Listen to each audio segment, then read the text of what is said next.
Hello class.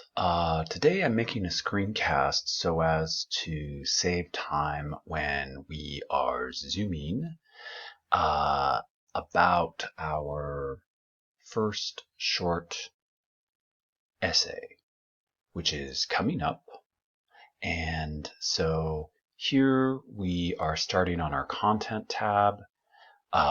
So for week 6, September 28th, we're going to get going on Michel de Montaigne, reading an excerpt titled That to Study Philosophy is to Learn to Die from the essays of Michel de Montaigne, pages 130 to 140.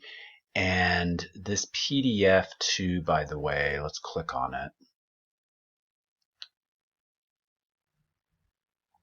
has so this PDF has these chapters here. So it's chapter 19, that to study philosophy is to learn to die. So it's chapter 19, click on that. And it doesn't look like it's there, but if you scroll, there it is, okay? All right, so let's go back. That's how you find the essay. Okay, so we just found that essay. And then there's also a link here to an Internet Encyclopedia of Philosophy entry on Pyrrho. So let's wait for that to load. And so I want you to read this, okay, so that you get a sense of who Pyrrho is.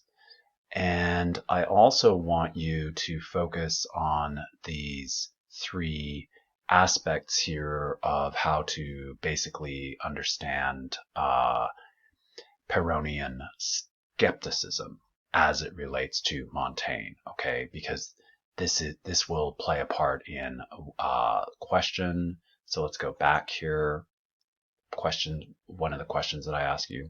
Okay, so then our zooming will be Tuesday, September 29th. Let's check that date because I've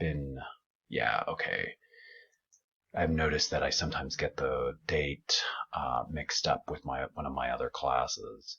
Okay, and then, so questions. Before zooming, consider these points. What is Montaigne's overall thesis on morality and philosophy? A. B. How does Pyrrho's skepticism figure into Montaigne's message? C. Show how this essay compares to Epicurus's thesis in his letter to Menocius. D. How does value work with the way we understand virtue for Montaigne? Okay, this is one of the trickiest questions, and it actually reflects somewhat on Epicurus. Students are tempted to say that this is the same as the letter to Epicurus, and it is not, okay? And so really watch how it is that he's pointing to virtue here, how Montaigne is pointing to virtue, especially at the beginning of the essay, because I noticed that another class of mine had some trouble with these points, okay? And so be sure to also understand what Epicurus's message is here. And I should put a link on this so that you guys could link back to that letter of Menocius that we'll be reading for, that we will have read on our Epicurus points earlier, okay? And then let's go ahead and click on this. So that's what we'll do for our Zoom meeting. We'll talk about those points. And I also have that we need to get a study guide, and I will be working on that, okay? And if you're curious, these are gifts that I made from some of the recent fires in California that someone made and posted to YouTube, and I made a GIF out of them. Okay, and then so we'll read Montaigne again, then the essay, and then we'll read Pyrrho again. And then here is a video, which is actually an audio recording of a gentleman reading this essay, that to study philosophy is to learn to die. And right here I make a note at 8 minutes and 30 seconds. He skips a paragraph, but it's actually really nice to have someone read along with you as you read, because you could set it up where you have one tab with audio going, and then one tab where you have the PDF. You're looking at the PDF, and you can read along as he reads, and that makes this essay rather accessible. Okay, so I take advantage of that feature because it's nice. Okay, and then here is a video of me talking about the essay as well, so be sure to watch that. That's my lecture. And then here again we have the same questions. Okay, so the difference is that this is for the short paper that we'll be working on, and it will be in 700 words. You will be answering this question in 700 words. So here we have a list of do's and don'ts. Okay. Be sure to address all itemized criteria points as specifically as possible. Students who itemize each criteria point into subheadings usually do the best with this focus. So what I mean there is I don't mind if you divide up your essay to feature flat out answers to these questions. Okay, that's fine with me. Then, so these are the criteria points here. Make sure you hit all of them. 2, make sure to show how the philosophy is working for the particular philosopher in question, not how you feel about it personally or in your opinion. Okay, so in other words, stick to the reading. Okay, stick to the reading here. That's what's important to me. I want to know how you understand this. And the trickiest one is going to be this question on value and virtue. Okay. And then also this other question is going to be kind of tricky too. Then avoid verb phrases. Oh, wait. This also is an indication to get the spelling of the philosopher's name right. So his name is kind of odd. So be sure that you get his spelling, the name of his name spelled correctly. Okay. Then let's see what else. Avoid 3. Avoid using verb phrases as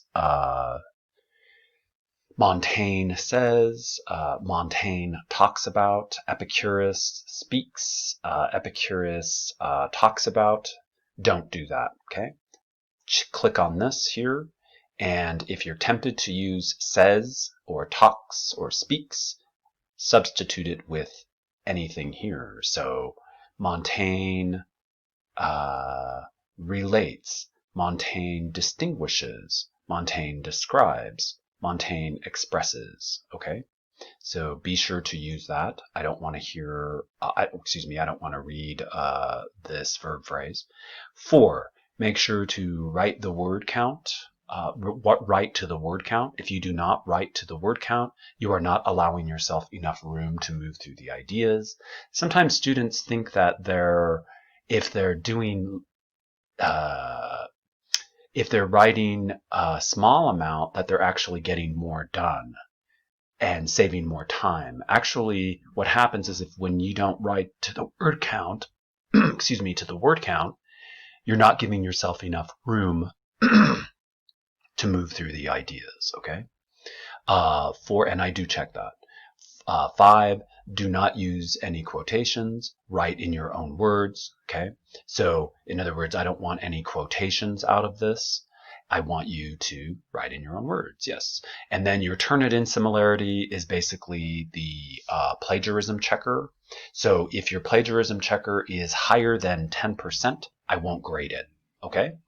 Now, there's a little technical part to that, in the sense that, let's say you were to copy and paste my criteria point questions. Okay.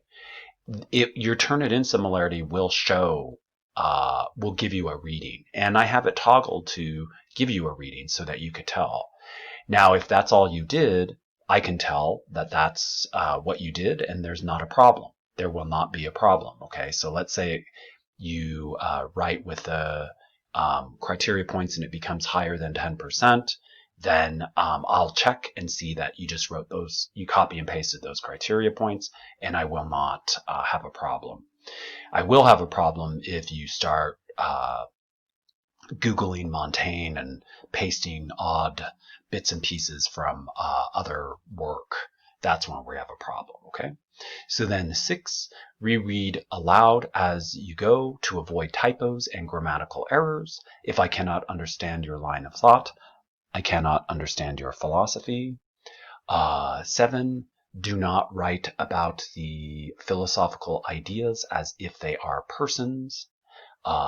So virtue states or skepticism believes, don't do that, okay? And then back to this rereading aloud. Notice that I'm rereading this aloud, and that enables me to catch errors as I'm going along here too, okay? So be sure that you do that, because that's the surest way to get clarity, or read it to someone else. Okay, so back to 8.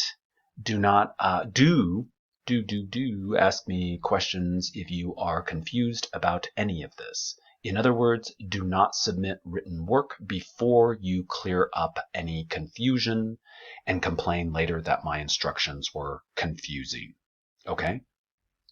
So in other words, confusion, if you have any points of confusion, you need to ask me about that right away so that I could help you, and then you could avoid making that mistake so that you get marked down when I read the essay, okay? So it's easy as just being a little more proactive in terms of what you are confused about.